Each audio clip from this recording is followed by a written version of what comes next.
জিনিস নয়, এই দুনিয়া হচ্ছে দূরে যাওয়ার জিনিস। সাহাবারা ডাক দিয়ে বলে, হুজুর এটা কেমন কথা? বলতেছে, সাহাবা যদি বুঝতে চাও পুকুরে নেমে যাও, তোমার হাত দিয়ে মুষ্টি করে তুমি যে জিনিসটাকেই ধরো সেই জিনিসটা তোমার কাছে আসে না দূরে যায়? বলছে হুজুর কাছে আসে, কেননা মুষ্টি করে যদি আমার বিবিকে ধরি বিবি আর যাইতে পারে না, সন্তানকে যদি ধরি সন্তান যাইতে পারে না, শত্রুকে যদি ধরি শত্রু পালাতে পারে না। বলেন ঠিক না বেঠিক? এইরকম যদি তোমার কিছুই পালাতে না পারে, তুমি যদি শক্ত করে ধরলে তোমার কাছে সব কিছুই আসে, তাহলে দুনিয়া তুমি যতই শক্ত করে ধরো না কেন দুনিয়া তোমার কাছে আসবে না। আর এটা যদি বুঝতে চাও পুকুরে গিয়ে দুই হাত দিয়ে শক্ত করে ধরে দুই মুষ্টি পানি নিয়ে আসো। সাহাবা গিয়ে পুকুরের মধ্যে গিয়ে দুই হাত ধরে মুষ্টি শক্ত করে বাঁধে, যত শক্ত করে মুষ্টি বাঁধে তত জোরে করে পানি বের হয়ে যায়। বলেন ঠিক না ঠিক? বাইরে হয় কি হয় না? যত জোরেই শক্ত করে মুষ্টি বাঁধবে তত জোরে আরো পানি বের হয়ে যায়। এরকম মুষ্টি বেঁধে এসে আল্লাহ রাসূলের কাছে এসে দেখাইলো, ও আল্লাহর হাবিব আমি এক মুষ্টি পানি নিয়ে এসেছি। এবার হাত খুলে দেখে হাতের তালুর মধ্যে কোনো পানি নাই। বলতেছে ডাক দিয়ে, আল্লাহর হাবিব গো, আমি তো মুষ্টি বাঁধি, আমার হাতের মধ্যে কোনো ছিদ্র নাই, আছে নাকি দেখেন তো? হয় ছিদ্র হয় কোনো?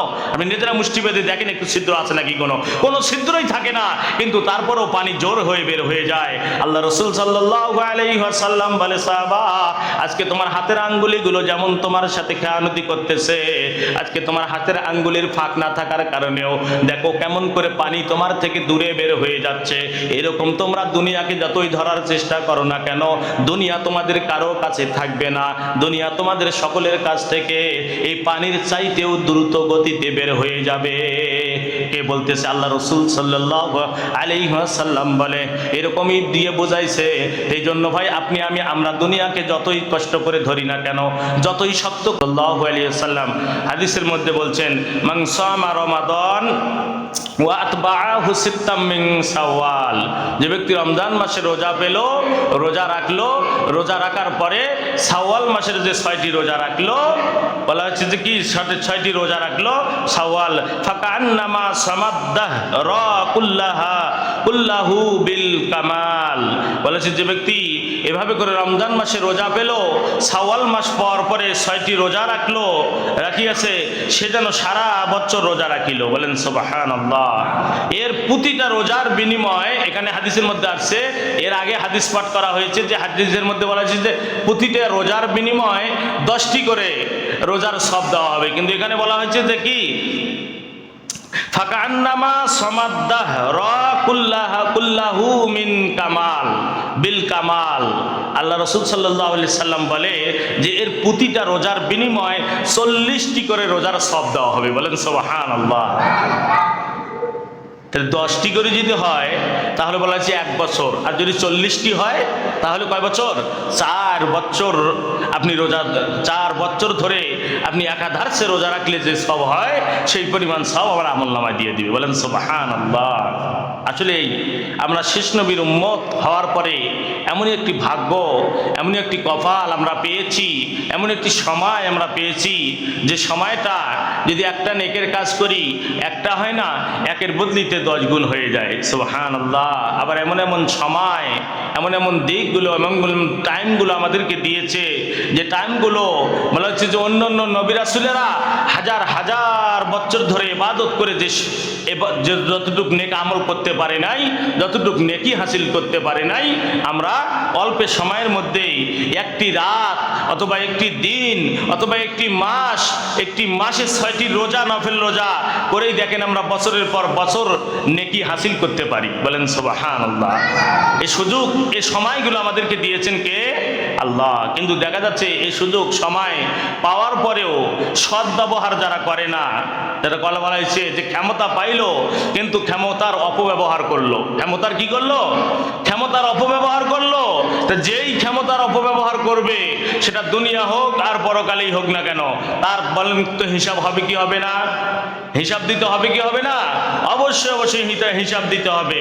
আজকে যারাই ক্ষমতার মস্তকে যারা বসতেছে তাদেরই দেখা যাচ্ছে যে ব্রেন উল্টে যাচ্ছে। তারা কি করবে আর কি না করবে কিছুই আর খুঁজে পাইতেছে না, কিছুই খুঁজে পাইতেছে না। কি বলেন ঠিক না ঠিক?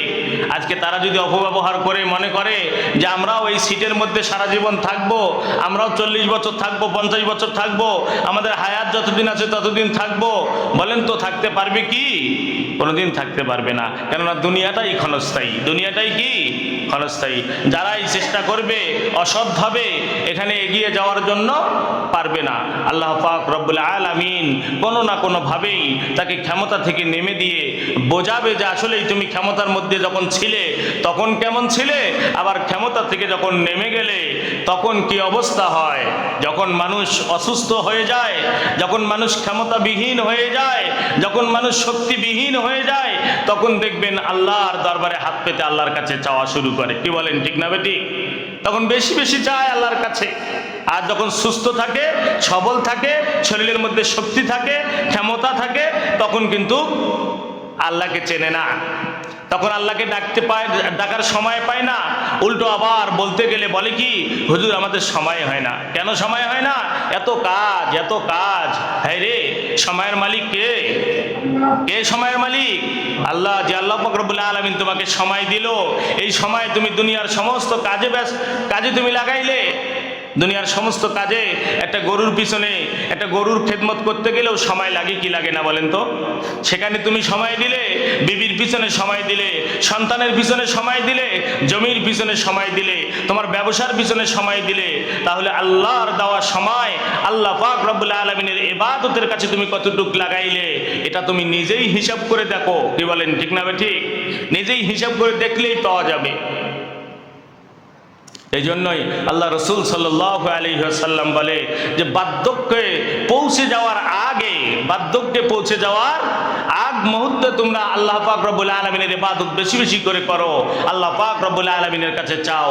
আল্লাহর পয়গম্বর মুসা আলাইহিস সালাতু ওয়াস সালাম আমাদেরকে শিখিয়ে দিয়েছেন, কি শিখিয়ে দিয়েছেন?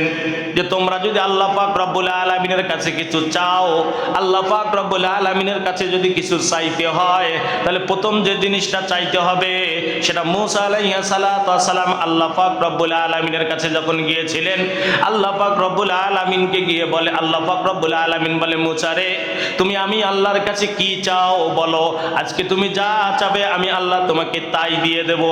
এরকম কথা বললে মুসা আলাইহিস সালাতু ওয়াস সালাম আল্লাহ পাক রব্বুল আলামিনকে ডাক দিয়ে এবার বলে, আল্লাহ মন খারাপ করবেন না, একটা কথা আমি বলতে চাই, সেটা হচ্ছে আমি যদি আল্লাহ হইতাম আর আপনি যদি মুসা হইতেন, তাহলে বলেন তো আপনি আমার কাছে কি চাইতেন? আল্লাহ পাক রব্বুল আলামিন রাগ হয়ে গিয়েছে।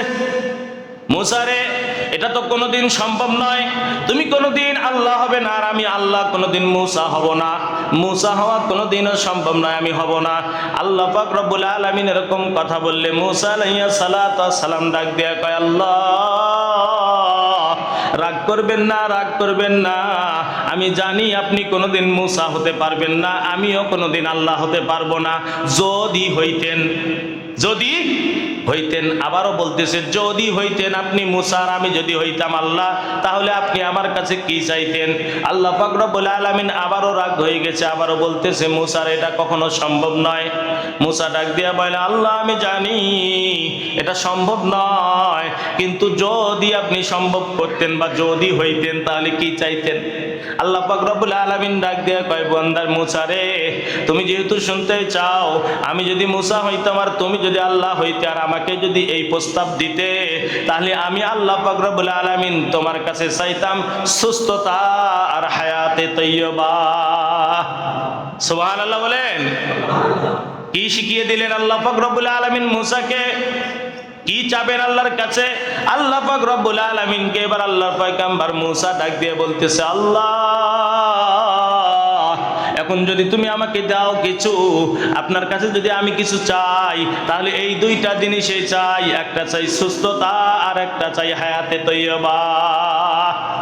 আল্লাহ পাক রব্বুল আলামিন ডাক দিয়ে কয়, মুসা রে, তুই বড় চালাক, তুই বড়ই চালাক।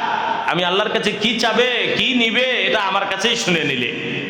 আল্লাহ পাক রব্বুল আলামিন শিখিয়ে দিল এবং আল্লাহর পয়গম্বর মুসা আলাইহিস সালাতু ওয়াস সালাম শিখিয়ে দিয়েছেন যে কি, যদি চাইতে হয় আল্লাহ পাক রব্বুল আলামিনের কাছে, তাহলে প্রথমেই চাও সুস্থতা। যদি শরীর সুস্থ থাকে, সবল থাকে, তাহলে দুনিয়ার সব কিছু মনে করো তোমার হাতের মুঠে। আর যদি সুস্থ না থাকে, তোমার যত কিছুই থাক না কেন, সব কিছু মনে করবে যে তোমার থেকে দূরে চলে যাচ্ছে, তোমার থেকে দূরে চলে যাচ্ছে। তো এই জন্য আল্লাহ পাক রব্বুল আলামিনের কাছে আমরা চাবো বেশি বেশি আল্লাহ পাক রব্বুল আলামিন যেন আমাদেরকে কি রাখে, সুস্থ রাখে, আর হায়াতে তৈয়বা দান করে। যে হায়াত আমাদেরকে দিয়েছে, এই হায়াত যখন শেষ হয়ে যাবে তখন যেন কালিমার তৈয়বার সহিত কালিমার তৈয়বা পড়তে পড়তে যেন আমাদের মৃত্যু হয়। বলেন আল্লাহু আকবার। এটা চাইতে হবে কার কাছে? চাইতে হবে কার কাছে? আল্লাহ পাক রব্বুল আলামিনের কাছে চাইতে হবে। কিন্তু আজকে আমরা না চেয়ে দুনিয়ার কোনো জিনিস হোক, আজকে দেখেন বাংলাদেশের মধ্যে শর্ট হচ্ছে কি, পেট্রোলের শর্ট এসে, শর্ট পেট্রোলের শর্ট, পেট্রোল অভাব। আজকে তাকিয়ে দেখেন তো কত মানুষ ঘন্টার পর ঘন্টা, 2 ঘন্টা 4 ঘন্টা 5 ঘন্টা ধরে অপেক্ষা করে সিরিয়াল ধরে লাইনে দাঁড়িয়ে দাঁড়িয়ে তারা পেট্রোল নিতেছে। কি বলেন, ঠিক না ঠিক? আজকে তাদের এটা লাগবে, এই জন্যই তারা নিতেছে। কিন্তু আল্লাহ পাক রব্বুল আলামিন যে জিনিসগুলো আমাদেরকে দিতেছে, এই জিনিসগুলো কিন্তু বলেন তো আমাদের লাগার মতো না না লাগার মতো? কি আজকে রিজিকের মালিক কে? সে রিজিক আল্লাহ পাক রব্বুল আলামিন দেয়। হায়াতের মালিক কে? আল্লাহ। মৌতের মালিক কে? এগুলো সমস্ত কিছু দামি জিনিসগুলোর মালিক আর আল্লাহ। সেই আল্লাহ পাক রব্বুল আলামিনের কাছে চাওয়ার জন্য আমরা কয়বার কতটুকু সিরিয়াল ধরেছিলাম, কতটুকু আমরা সিরিয়াল ধরেছিলাম। এগুলোই তো যুগে যুগে দেখার জন্য আল্লাহ পাক রব্বুল আলামিন বান্দাদেরকে দিতেছে। বান্দা দেখো কিয়ামতের দিন বিভীষিকাময়, সেই দিন কি হবে, কেমন হবে। তোমার বাবা, তোমার মা, তোমার সন্তানদেরকে ছেড়ে পালিয়ে যাবে, হারিয়ে যাবে, তার কাছে আসতে চাবে না। যে এটা বোঝার জন্য আল্লাহ পাক রব্বুল আলামিন দুনিয়াতে করোনা দিয়েছেন। বলেন ঠিক না ঠিক? করোনা দিয়ে দিয়েছেন, করোনা দিয়ে দেখাইছেন যে দেখো দুধের বাচ্চা দুধ না খেলে বাচ্চার কান্না থামে না। ওই বাচ্চার করোনা হওয়ার কারণে গ্লাসের মধ্যে বন্দি করে রাখছে, বাচ্চা কাঁদতে কাঁদতে ওখানে মরে যাচ্ছে।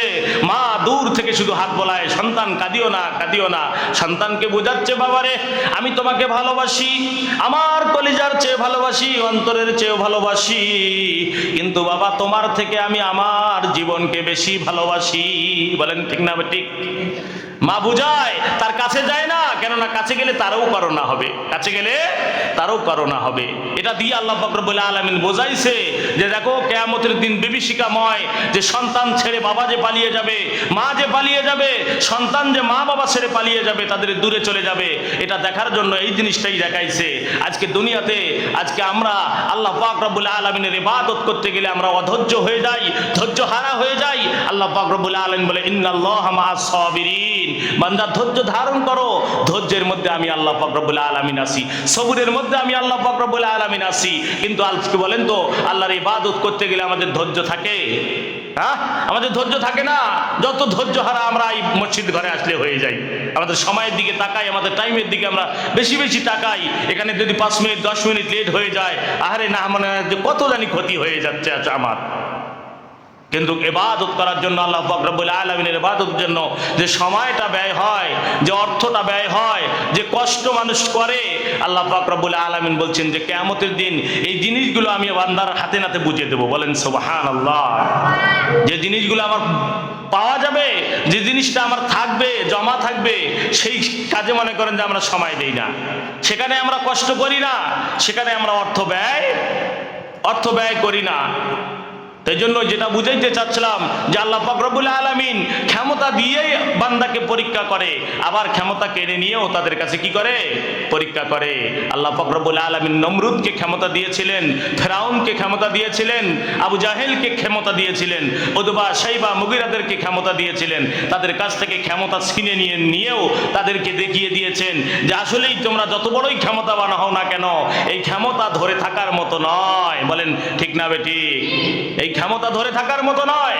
আজকে যারাই ক্ষমতা পাইতেছে, ক্ষমতার চারে বসতেছে, তারাই আবার যারা ক্ষমতায় নাই তাদেরকে তাচ্ছিল্য করতেছে। কি বলেন ঠিক না বেটি? মুরব্বী বোঝে না, আর মুরব্বীও দেখে না। আজকে ক্ষমতার মধ্যে বসলেই তারা মনে করে যে দুনিয়া মনে হয় আমাদের হাতের মুঠে এসে গেছে। কিন্তু এই দুনিয়া হাতের মুঠ থেকে যে কখন পালিয়ে যাবে, আল্লাহ রাসূল সাল্লাল্লাহু আলাইহি ওয়াসাল্লাম বলে দুনিয়াটা তো কাছে আসার জিনিস নয়, এই দুনিয়া হচ্ছে দূরে যাওয়ার জিনিস। সাহাবারা ডাক দিয়ে বলে হুজুর এটা কেমন কথা? বলতেছে সাহাবা যদি বুঝতে চাও পুকুরে নেমে যাও, তোমার হাত দিয়ে মুষ্টি করে তুমি যে জিনিসটাকেই ধরো সেই জিনিসটা তোমার কাছে আসে না দূরে যায়। বলছে হুজুর কাছে আসে, কেননা মুষ্টি করে যদি আমার বিবিকে ধরি, বিবি আর যাইতে পারে না, সন্তানকে যদি ধরি সন্তান যাইতে পারে না, শত্রুকে যদি ধরি শত্রু পালাতে পারে না। বলেন ঠিক না বেটি? এইরকম যদি তোমার কিছুই পালাতে না পারে, তুমি যদি শক্ত করে ধরলে তোমার কাছে সব কিছুই আসে, তাহলে দুনিয়া তুমি যতই শক্ত করে ধরো না কেন, দুনিয়া তোমার কাছে আসবে না। আর এটা যদি বুঝতে চাও, পুকুরে গিয়ে দুই হাত দিয়ে শক্ত করে ধরে দুই মুষ্টি পানি নিয়ে আসো। সাহাবা গিয়ে পুকুরের মধ্যে গিয়ে দুই হাত ধরে মুষ্টি শক্ত করে বাঁধে, যত শক্ত করে মুষ্টি বাঁধে তত জোরে করে পানি বের হয়ে যায়। বলেন ঠিক না? ঠিক বাইরে হয় কি হয় না? যত জোরেই শক্ত করে মুষ্টি বাঁধবে তত জোরে আরো পানি বের হয়ে যায়। এরকম মুষ্টি বেঁধে এসে আল্লাহ রসুলের কাছে এসে দেখাইলো, ও আল্লাহর হাবিব, আমি এক মুষ্টি পানি নিয়ে এসেছি। এবার হাত খুলে দেখে হাতের তালুর মধ্যে কোনো পানি নাই। বলতেছে ডাক দিয়ে, আল্লাহর হাবিব গো, আমি তো মুষ্টি বাঁধি, আমার হাতের মধ্যে কোনো ছিদ্র নাই, আছে নাকি? দেখেন তো, হয় ছিদ্র হয় কোনো? আপনি নিজেরা মুষ্টি বেঁধে দেখেন একটু ছিদ্র আছে নাকি? কোনো ছিদ্রই থাকে না, কিন্তু তারপরেও পানি জোর হয়ে বের হয়ে যায়। আল্লাহ রসুল সাল্লাল্লাহু আলাইহি ওয়াসাল্লাম বলে, সাহাবা, আজকে তোমার হাতের আঙ্গুলিগুলো যেমন তোমার সাথে খেয়ানতি করতেছে, আজকে তোমার হাতের আঙ্গুলির ফাঁক না থাকার কারণেও দেখো কেমন করে পানি তোমার থেকে দূরে বের হয়ে যাচ্ছে। এরকম তোমরা দুনিয়াকে যতই ধরার চেষ্টা করো না কেন, দুনিয়া তোমাদের কারো কাছে থাকবে না। দুনিয়া তোমাদের সকলের কাছ থেকে এই পানির চাইতেও দ্রুত গতিতে বের হয়ে যাবে। কে বলতেছে? আল্লাহ রসুল সাল্লাল্লাহু আলাইহি ওয়াসাল্লাম বলে, এরকমই দিয়ে বোঝাইছে। এই জন্য ভাই, আপনি আমি আমরা দুনিয়াকে যতই কষ্ট করে ধরি না কেন, যতই শক্ত করে ধরি না কেন, যারাই শক্ত করে ধরেছে, যত বড়ই টাকাওয়ালা হয়েছে, পয়সাওয়ালা হয়েছে, আজকে তাকিয়ে দেখেন তাদের দৌড় কম না বেশি? তাদের দৌড় তত বেশি, তত বেশি। বলতেছি তুমি দৌড়াও বান্দা, কতদিন দৌড়াইতে পারো? দৌড়াইতে দৌড়াইতে দুনিয়াকে ধরার জন্য চেষ্টা করতেছে, ধরতেছে, টাকা দিয়ে চেষ্টা করতেছে, বিল্ডিং দিয়ে চেষ্টা করতেছে, ব্যবসা দিয়ে করতেছে, মেল কারখানা দিয়ে করতেছে, কতভাবে করতেছে। বলে তুমি যতভাবেই করো না কেন, সে সময় যখন হয়ে যাবে, দুনিয়া যখন তোমার থেকে হারিয়ে যাবে, পালিয়ে যাবে, দেখবে যে তোমার আর কিছুই নাই। বলেন ঠিক না? ঠিক, আর কিছুই তখন থাকবে না। চোখ দুটো বন্ধ হয়ে গেলেই দুনিয়ার সমস্ত কিছু অন্ধকার। তো আল্লাহ পাক রব্বুল আলামিন আমাদেরকে যে সময় দিয়েছে, যে অর্থ দিয়েছে, যে শরীরের মধ্যে শক্তি দিয়েছে, এগুলো যেন আমরা দিনের রাস্তায় ব্যয় করতে পারি। আল্লাহ পাক রব্বুল আলামিন আমাদের সকলকে যেন সেই তৌফিক দান করে। সকলে বলছে আল্লাহুম্মা আমিন। ওয়া আখিরু দাওয়ানা আলহামদুলিল্লাহি রাব্বিল